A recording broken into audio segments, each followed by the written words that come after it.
মসজিদে বাচ্চারা গেলে কিছু মুরব্বীরা তাদের সাথে খারাপ আচরণ করে, এটা কি আদৌ ঠিক কিনা? এই মুরব্বীরা সবগুলো আল্লাহর কাঠগড়ার আসামি হবে।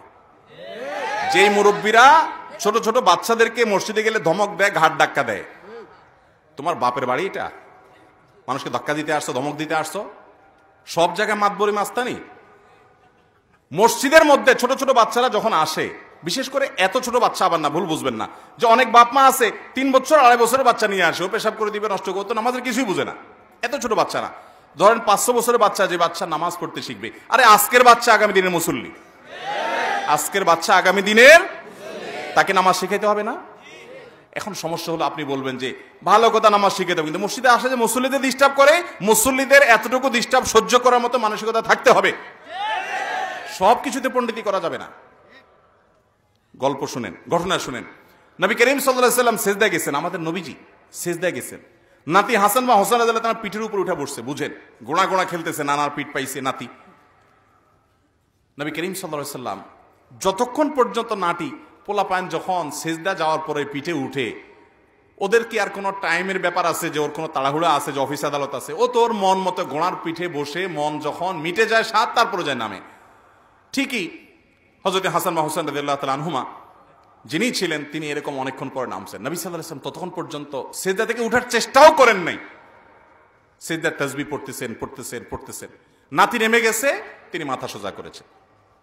কোন হাদিসে আমরা পাই না যে উনি ফাতেমা রাদিয়াল্লাহু ডেকে এনে ধমক দিয়েছেন নিজের মেয়েকে, যে কেন বাচ্চাকে ধরো না, নাতিকে ধরো না, আমার নামাজে ডিস্টার্ব করছেন না। ভাইরা আমার, আরেকবার নবী করিম সাল্লাল্লাহু আলাইহি ওয়াসাল্লাম ইমামতি করতেছেন, দেখেন আমাদের শেখার আছে, ইমামতি করতেছেন, এক বাচ্চার জোরে কান্নার আওয়াজ শুনতে পাইছেন, হয়তো মসজিদের আশপাশে ঘর থেকে বা মসজিদের পেছনে মহিলাদের কারো বাচ্চা ছিল। নবী করিম সাল্লাল্লাহু আলাইহি ওয়াসাল্লাম নামাজটাকে সংক্ষেপ করেছেন, তুলনামূলক অন্য সময়ের চাইতে একটু স্পিডে পড়ে শেষ করেছেন। সালাম ফিরে বলছেন, তোমাদের কার বাচ্চা কাঁদছে গিয়ে ধরো, এর নাম ইসলাম। ছোট বাচ্চাদেরকে স্নেহ করতে হবে, তাদেরকে ধমক দেওয়া যাবে। বাংলাদেশের সবচেয়ে বড় সিনিয়র আলেমদের একজন, আমি নাম বললে আপনারা সবাই চিনে যাবে, নাম বলবো না, তার ছেলে মদিনা ইসলাম ইউনিভার্সিটিতে পড়েন। আমাকে একবার বলল, ভাই আমি এত বড় আলেমের ছেলে, কিন্তু আমি যখন পিচ্ছি থাকতে মসজিদে যাইতাম, বাচ্চা মানুষ তো দুষ্টামি দৌড়াদৌড়ি করবেই, কিছু কিছু মুরব্বী চাচারা এমন ভাবে ধমক দিত, মনে হয় যে আমি চুরি করতে আসছি। তো ভয়ে আর মসজিদ দিকে যাইতাম না, যে মসজিদে গেলে ধমক খাওয়া লাগে। তা আমাকে বলতো যে ভাই আপনি একটু বলেন, বাচ্চাদের অনেক অসুবিধা হয়।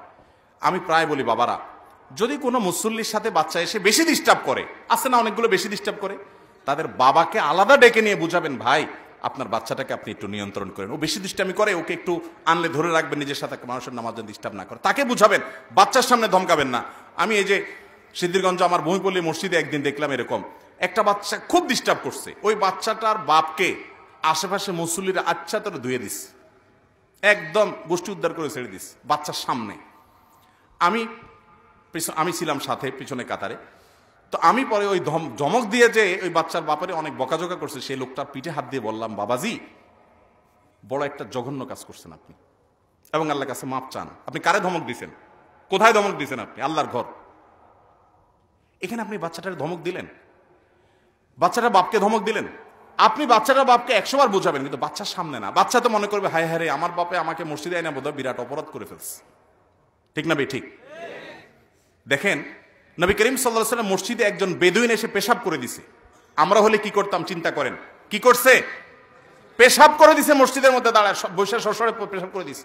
সাহাবীরা তো হাতে হাতে গোছায় ধমক দিতেছে, আরে মসজিদে পেশাব করতে গেছে। নবী সাল্লাল্লাহু আলাইহি ওয়াসাল্লাম বলেছেন, দাউহু ওয়ালা তুজরিমু, খবরদার তাকে পেশাব করতে দাও, কোনো ধমক দিবা না, ধমক দিবা না। লোকটা পেশাব করে সারছে। দেখেন নবী সাল্লাল্লাহু আলাইহি ওয়াসাল্লামের শাসন পদ্ধতি দেখেন, ওই সবার সামনে তাকে ধমক দেয় নাই, বলছে পেশাব করতে দাও। কেন? কারণ ওই টাইমে ধমক দিলে পেশাব বন্ধ হয়ে গেলে তো রোগ হয়ে যাবে। লোকটা পেশাব মন ভরে করছে মসজিদের ভিতরে। বুঝেন কেন মসজিদে পেশাব করছে? আপনারা যারা সৌদি আরবে মিডিল ইস্টে গেছেন আপনারা জানেন, এখনো মরুভূমির গহীন ভেতরে অনেক লোক বসবাস করে যারা শহরের কোনো কালচারে অভ্যস্ত না। এরা জানে না যে পেশাব পায়খানার জন্য আলাদা ঘর থাকে, যেখানে সেখানে পেশাব করে, ভদ্রলোক জানতো না। তো এই অবস্থা নবী সাল্লাল্লাহু আলাইহি ওয়াসাল্লাম তাকে দেখে পেশাব করতে দিলেন, পুরো পেশাব করছে। ভালো করে মনোযোগ দিয়ে শুনেন। পেশাব করা শেষ হওয়ার পর লোকটাকে নবীজি ডাক দিলেন, ডাক দিয়ে কাছে এনে বলতেছেন, ভাই আমরা এই যে মসজিদ বানাইছি, এই মসজিদটা বানাইছি আল্লাহর ইবাদতের জন্য। পেশাবের জন্য পায়খানার জন্য আলাদা ঘর আছে আমাদের, আমরা আলাদা টয়লেট ওয়াশরুম বানাইছি, সেখানে করি আমরা, এখানে আমরা করি না। তুমি হয়তো এই কালচারে অভ্যস্ত না, জানতা না, তুমি আজকে শিখলা, খেয়াল রাখবা এটা। সুন্দর করে বুঝাই দিলেন। শুধু এখানেই শেষ না, আসল কথা রয়েছে। নবী সাল্লাল্লাহু আলাইহি সাল্লাম ওই লোকটা পেশাব করছে, তাকে না বলবে ভাই যাক ভুল হয়েছে তোমার, এখন পেশাবটা পরিষ্কার করো, এটা না বলার কথা? দেখেন আখলাকে নববী, দেখেন নবী সাল্লাল্লাহু আলাইহি সাল্লাম ওই লোকটাকে এটা না বলে অন্য একজন লোককে বলতেছেন যে তুমি সওয়াব পাবে আল্লাহর কাছে। লোকটা না জেনে করছে, এক বালতি পানি নিয়ে সেখানে ঢেলে দাও। অন্য লোককে বলছেন পানিতে ঢেলে দাও, তুমি তার খেদমত করো, সেবা করো, সে গেস্ট হিসাবে আমাদের কাছে আসছে, সেই কালচার জানে না, তাকে দিয়ে পরিষ্কার করার নাই। আখলাক দেখেন নবীজির। মসজিদের মধ্যে এত বড় ভুল করছে, নবীজি তার সাথে কি আচরণ করছে। এই আচরণ দেখে মজার কথা হলো ওই লোকটা দোয়া করছে, কি দোয়া জানেন? আল্লাহুম্মা রহমনি ওয়া মুহাম্মাদা ওয়ালা তারহাম মা'ানা আহাদা। আল্লাহ আমাকে আর মুহাম্মদরে রহম করবেন, আর এগুলো একটারও রহম করবেন না, কারণ আমার ধমক দিস। নবী করিম সাল্লাল্লাহু আলাইহি সাল্লাম তখন বললেন আরেক ভুল করছে না, আল্লাহর রহমত কি এত সংকীর্ণ নাকি যে অমুকরে করে না তমুকরে করো?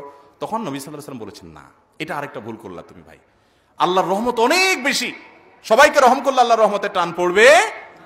অতএব বাবারা, ভাইয়েরা, মসজিদে বাচ্চারা যদি একটু একটু ডিস্টার্ব করে একটু সহ্য করবেন। তবে হ্যাঁ, সীমা ছাড়িয়ে গেলে, আমি এর মানে কিন্তু এটা বলতেছি না যে মসজিদে বাচ্চারা একেবারে ওটাকে আপনার খেলার মাঠ বানায় ফেলাক, নো, কিছুটা ডিস্টার্ব করলে ওটাকে সহ্য করবেন। বাচ্চাদেরকে ধমক দিবেন না, পারলে সুন্দর করে বুঝায় বলবেন বাবার এরকম করে না, সাথে রাখবেন, তার বাপকে বুঝাই দিবেন, চেষ্টা করবেন তো ইনশাআল্লাহ। আল্লাহ তাআলা আমাদেরকে তৌফিক দান করুন।